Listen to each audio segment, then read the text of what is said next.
When I was 10 years old, I was out camping in the desert with my family and friends. This was something we had done every summer since I was very young. There were usually 3 to 6 families, all with multiple children, and we would set up a large camp. One of our families, good family friends, owned a trucking company and was into all kinds of vehicles. They would typically bring a huge trailer with about 10 to 15 ATVs, motorcycles, sand buggies, etc. Then, everyone else brought a few of their own. This ensured there was always something to ride for everyone there, even the kids, as there were multiple 80cc quads. We would go out on large excursions with all these people, driving through the Mojave Desert to various locations. I'm guessing the adults have previously scouted out some interesting destinations. This time, I guess they wanted to scare us. First, we went to an old abandoned mental hospital, or so they claimed. This place had a huge Olympic-sized swimming pool, which was completely destroyed and almost deeper than anything I've ever seen pool-wise. It was filled with all kinds of trash and old burnt-out cars, and the usual leftovers of humanity.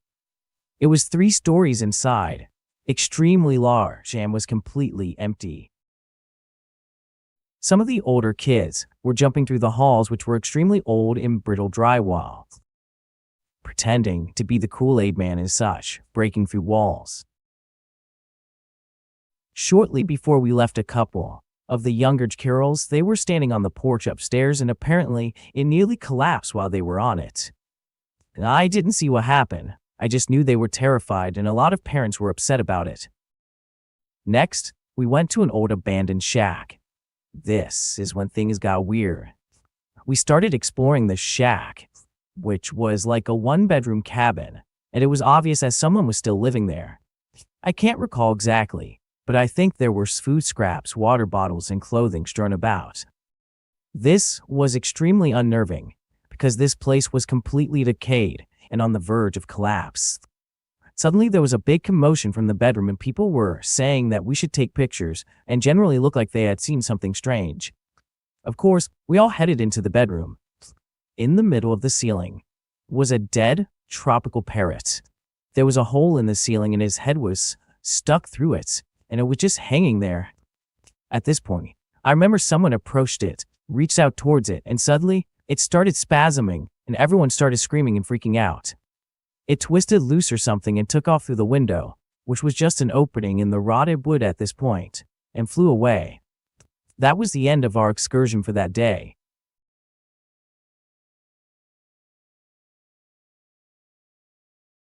I lived in a small desert town in California at the time, where there wasn't much to do in forms of entertainment if you were under the age of 21.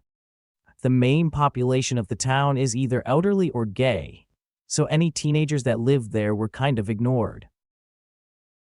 I hung out with an interesting group of girls who were not into drinking or recreational use of drugs, which was a pretty rare thing from where I was from. We were the honor roll kids, but that didn't mean that we didn't get into our fair share of trouble from time to time. We enjoyed urban exploration, breaking into abandoned buildings. There were a lot of abandoned country clubs and shut-down outlet malls in the area, where we spent a lot of our time. There were a couple of times we have gotten into some serious trouble with the law enforcement, but we were at the age where you feel invincible, like nothing could possibly happen to you. Sometimes, the places we went weren't abandoned though, just closed or having construction done. Those places were sometimes harder to get into, but were closer to populated areas and generally safer. The playground attached to the preschool was small, intended for toddlers. It had a short brick wall around the front, with much taller walls along the sides. The back wall was the tallest, must have been over 9 feet, with street lamps overhanging. The light of it was spilling into the school's driveway. All we had to do was hop over the 4-foot wall in the front to get in.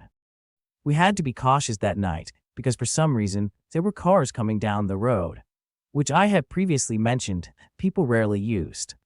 Patiently, we waited for a car to go by. crouched along the wall. Then, once the headlights no longer had the preschool in view of what we would hop over, we jumped in.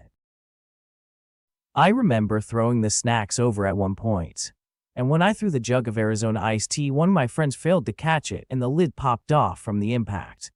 A small geyser of tea flew up into the air, and we all laughed. I was the last to go over the wall, mostly because I was not very athletic, was more likely to fall and land on my feet.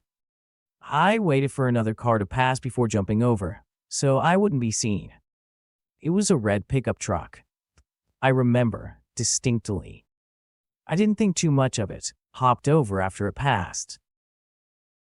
With the way the street lamp hung over the playground was set up, the light actually didn't illuminate the playground but the roundabout driveway in front of it, leaving us in shadow.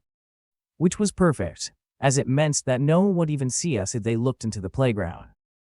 We quickly found a bench to sit on and started eating our junk food and talking quietly, trying to keep our laughing from being too loud. We were sat for maybe 30 minutes when we noticed that a car pulled into the roundabout driveway. We went silent and ducked as the headlights turned our way.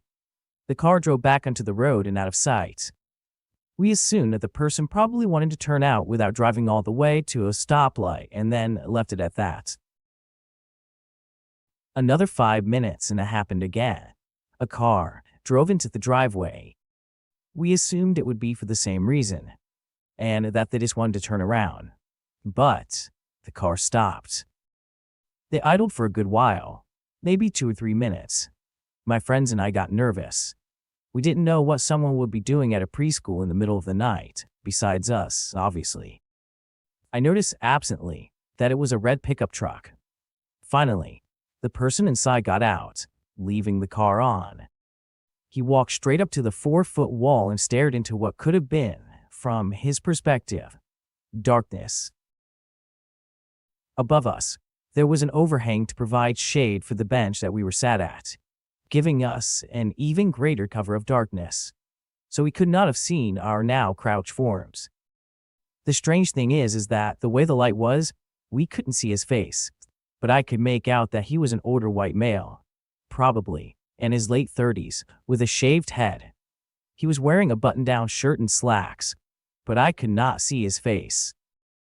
The man continued to stand there, see me, to stare at us. He said nothing, which freaked us out the most. If he was there to tell us to leave, why didn't he say anything? And if he couldn't see us, why didn't he leave? I could hear the pickup still idling.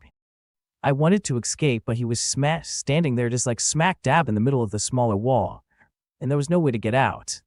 What if he grabbed one of us? One of my friends touched my arm to get my attention. Without any words, they motioned to the other 4-foot wall. It connected to one of the side walls on the left. On the other side of that wall was an empty lot that led into the desert. That wall had a jump of around 7 or 8 feet. But if you stepped where the shorter wall connected to it, you could leverage and jump over it. I was scared. I was not fast or athletic in the slightest. What if I fell or couldn't pull myself over the wall? I didn't want to keep sitting there with this strange man staring at me anymore, though. The same friend that got my attention before got us all to look at her as she held up her fingers to count down. We were all going to try to get over the wall at once. When she got to 1, I bolted, leaping on top of the shorter wall, vaulting myself over to the other side of the wall, and then not worrying about where I landed. I somehow ended up landing in a roll instead of on my feet. I sprung up and started running towards the nearest light source, a Ralph's. I didn't stop until I was in front of the store, and that's when I looked around and realized that my friends were with me. All 4 of us had made it out. While we stood in front of the Ralph's, catching our breath, some of us letting our nerves get out by laughing, I noticed a car pulling up into the parking lot. The same red pickup truck. The windows must have been tinted, because once again, I was unable to see the person that had been watching us. We couldn't go inside the store because it was closed. There were still cars in the parking lot, probably belonging to the employees inside.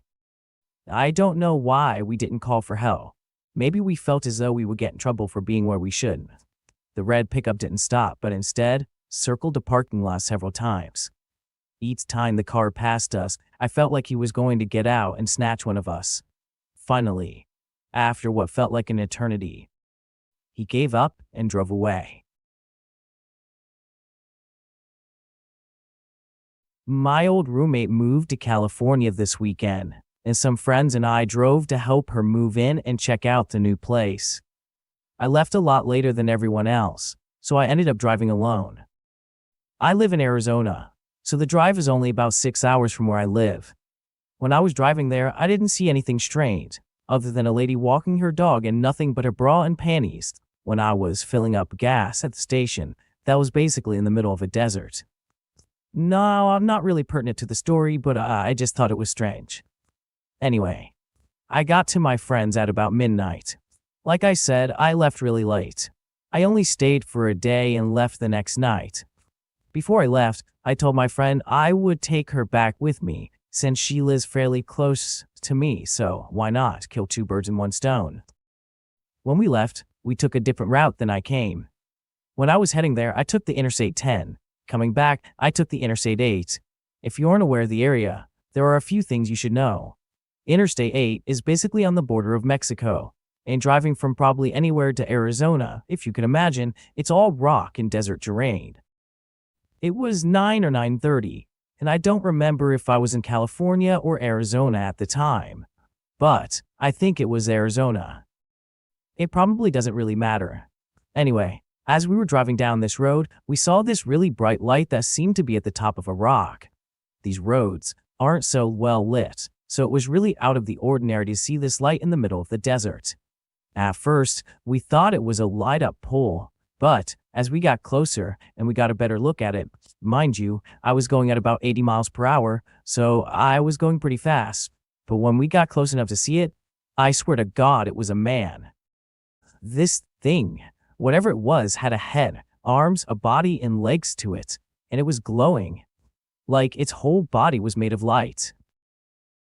I thought it was driving too fast because I wanted to keep an eye on the road, so I only got like a half glance at it, but my friend looked at me and asked if I saw it too. You saw a man, right? The rest of our drive was in silence. We haven't talked about it, but I can't help but thinking that I saw something that I shouldn't have. I live with my grandmother and my grandfather.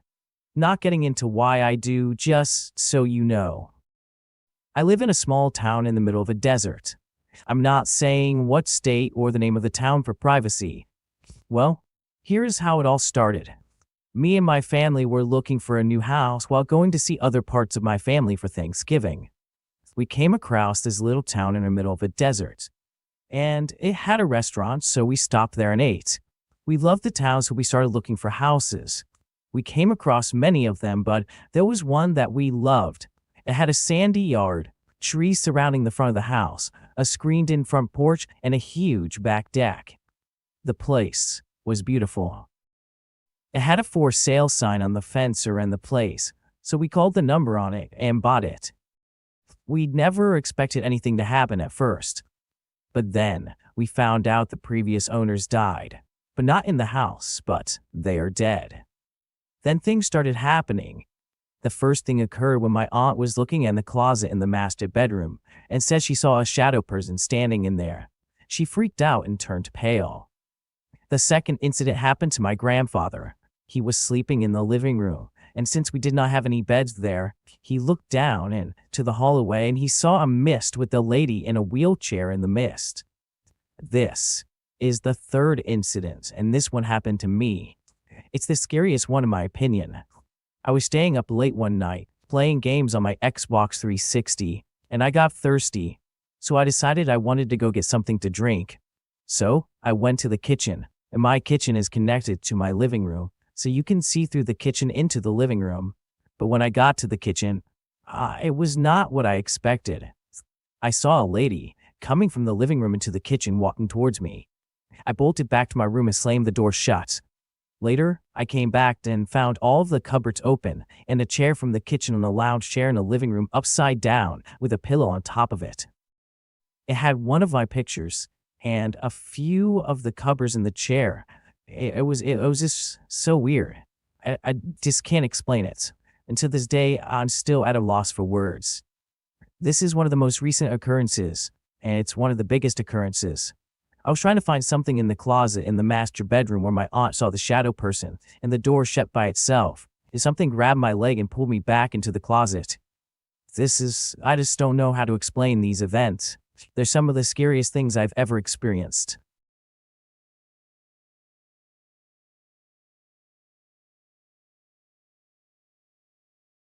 So, I'm an alien geek. I like the idea of aliens, and I think it's cool to think of how big the universe is and all that. However, I am pretty skeptical that there are beings visiting us just to mess with our crops, mutilate some cattle, and probe us and peace out. I know there are other reasons and theories behind visitations, but dang, why don't we have more concrete evidence? All that being said, I remain an alien geek enough that I took a 2-hour detour while driving my family from Las Vegas to Salt Lake City to drive by Rachel, Nevada, and see Area 51. We wanted to get some souvenirs. We were running late, so by the time we got back on Highway 93 to head up into Utah, it was probably 10 p.m. and super dark outside. But the stars were bright because there is nothing out there. We were probably 60 miles from the last car we had seen in Rachel. Then that is when we saw something. The whole encounter took probably a minute and a half. First, I saw a horizontal arc or semicircle of about 12 lights that flashed on and were brighter than anything else in the sky. When I saw them, I just yelled to my wife, "What am I looking at?" She just gasped and questioned further. The semicircle sequentially blinked off after a few seconds, and we were left questioning. It was below the scattered clouds, and I started guessing at what it could have been. Maybe airplane flares, but they did not seem to be moving. Of course, being the hopeful skeptic that I am, my eyes are glued to the sky. But 20 seconds later, I see something darkening the clouds in front of us, like I could see it swoop in front of the stars. That is when the same brightness, dozen or so lights, turned back on in a clear triangle shape, and a few seconds later, another grouping of lights blinked on next to the triangle, creating a diamond.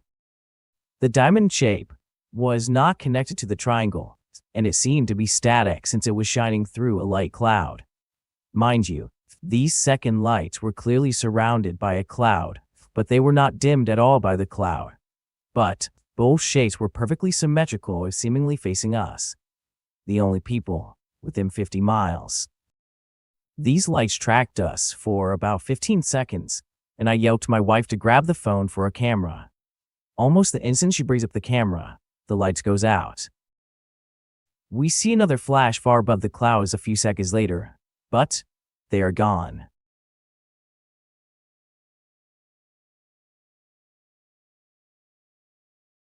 It was summer. I believe the day after 4th of July. My husband and I were in the middle of a cross-country road trip. We were driving through Texas, and for any of you who have ever driven across the entire state of Texas, you know that it is very long and very barren. Sometimes we'd go without seeing anything for hours at all, and the towns we did pass through didn't consist of much more than a rusty gas station and a few dusty little houses. Looking out the window, you would swear you were just driving through the same 5 miles of desert, again, and again, and again. I had started getting a headache, and my husband suggested that I take a quick nap to get rid of it. I remember allowing myself to doze off as I watched the beautiful colors of a desert sunset. The slowing of the car woke me up, and the first thing I noticed was how dark it was. I believe it was around 10 p.m. My husband had stopped at a gas station with a small shop. He told me he was going to grab us some food and asked if I needed to pee. Knowing I might not have another chance for quite a while, I went into the shop to use the bathroom. Both the men's and women's restrooms were down a little hall from the open area of the shop. I was groggy and tired and realized how badly I needed to pee, so I shuffled into the restroom. As I made my way to the short distance from the door to the nearest one of the two stalls, I made eye contact with a woman coming out of one of the other stalls. She didn't look quite homeless, but she was definitely messy looking. She had wild gray hair, almost shoulder length. It's like it hadn't been touched or brushed in weeks. She was wearing a ragged-looking clothing, a pair of ill-fitting black workout shorts, and I remember noting her foam flip-flops. Several layers on top, one of them being a large purple and green coat. Keep in mind that it's Texas in July. The jacket was just hanging on her shoulders, crooked like she hadn't been bothered to take a few more seconds to put it on correctly. She was carrying something in a tied-up plastic grocery bag. I gave a quick smile as our eyes met and she just stared at me in return. Then her face turned wild and intense looking. Her eyebrows were set as if she was angry, but her eyes looked wild. She looked at me as if she was hungry, and this is when I felt the first tinge of something wrong. I tried to brush it off.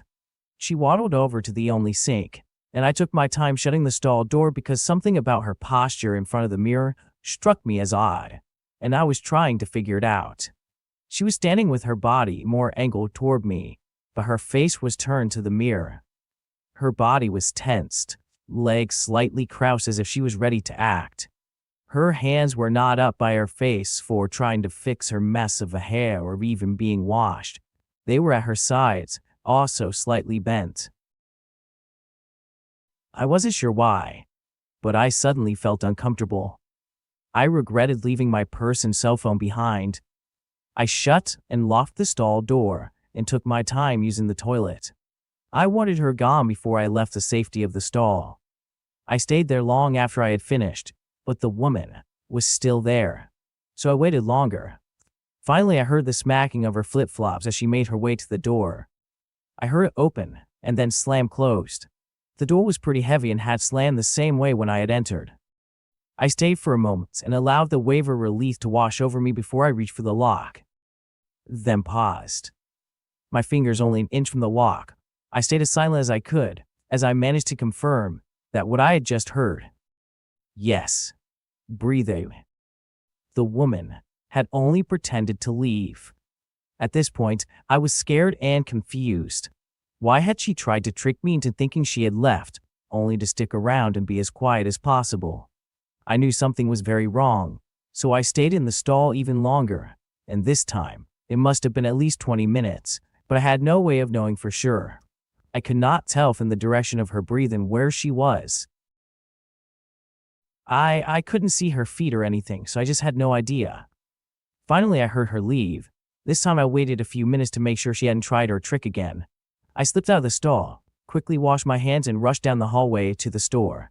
It was pitch black outside and I had no idea where she was. She couldn't be far.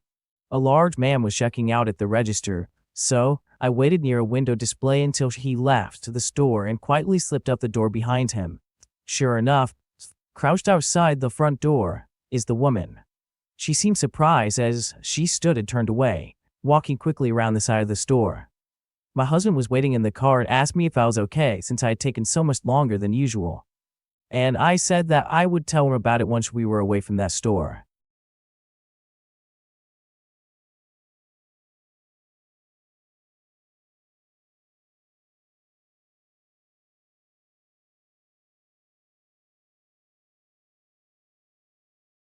I'm just going to cut to the chase.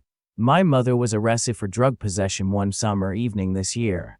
My ex-roommate and myself were invited to stay at my mother's friend's house that very night because the house was experiencing severe problems regarding the electricity and power. It was about midnight when we began to turn off the lights as well as the TV and prepare for bed. About 20 minutes later, I hear what sounds exactly like my mother's voice calling my name from what I assume was outside. It absolutely shocked me, so much that I shot up like a bullet and stared directly at the front door in the distance. I thought I was going insane when I asked my roommate if she heard it too. She replied with a yes, and I had just had a meltdown. I learned that morning that my mother was in the police department all night, which was a pretty good damn far distance from the house that we were residing in. I've experienced paranormal activity just about my entire life. Everything ranging from blue lights hovering over our desert town, only to shoot across the sky in a blink of an eye, to ghostly woman gripping my hands when I was a child and leading me to different places within the deserts. Perhaps one of the weirdest was some kind of canine hollering sounds that I've never heard before, but not from a dog or coyote or any local wildlife that I'm familiar with. It just didn't seem natural nor right.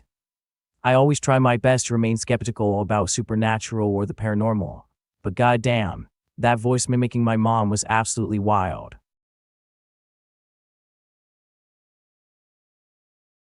So I am currently 20 years old, and this story happened either when I was 16 or maybe 17. I was out with a bunch of friends, wreaking havoc around our hometown, as teenagers do.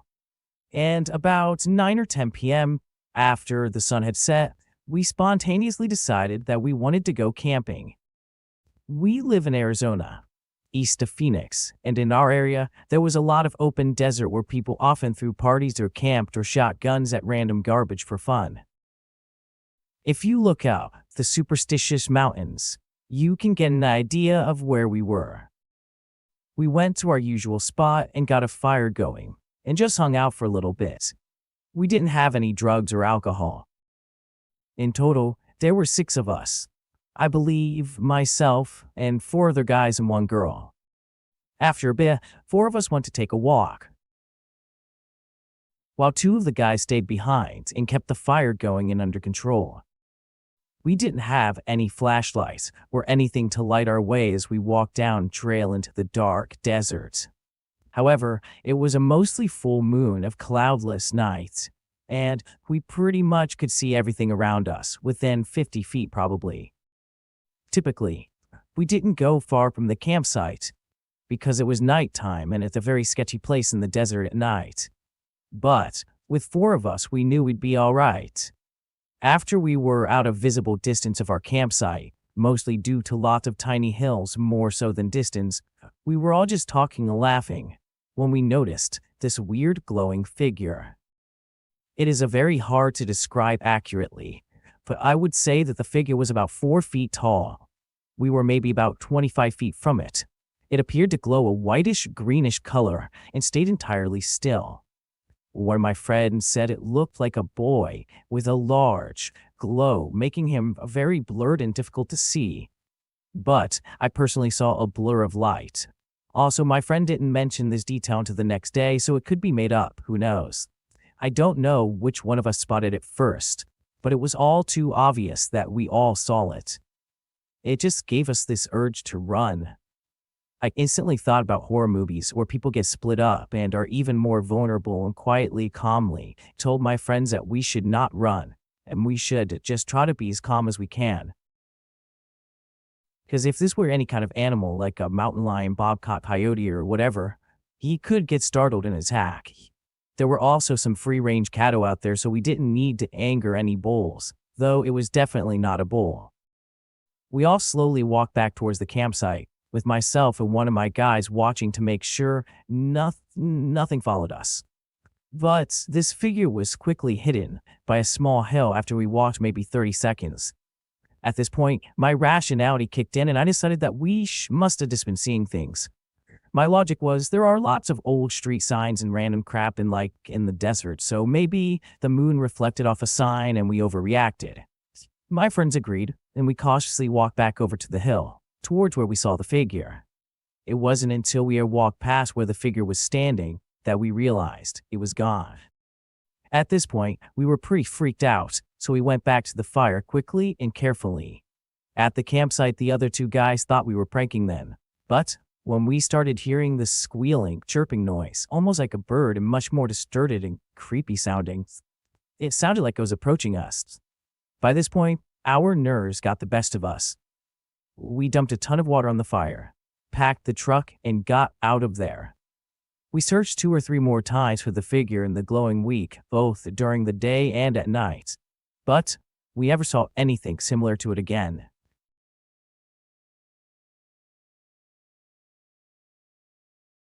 Tonight, my sister, brother-in-law, 2 friends, and I piled into my truck, and we headed out to a desert area near an old cow Portland concrete factory.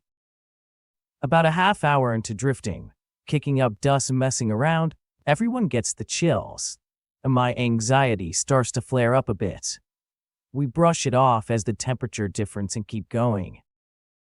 10 minutes later, we come around a corner, and my sister says, "Please tell me you guys just saw that woman." We respond, "What woman?" And she says, "We just passed a woman, standing on the side of the road wearing a pink shirt. She had blonde hair and was covering her face, and she looked dead."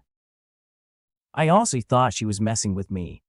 So, we turn around and go to the spot that she saw the lady, and there was no woman there. My brother-in-law and I get out with flashlights and look around. No woman.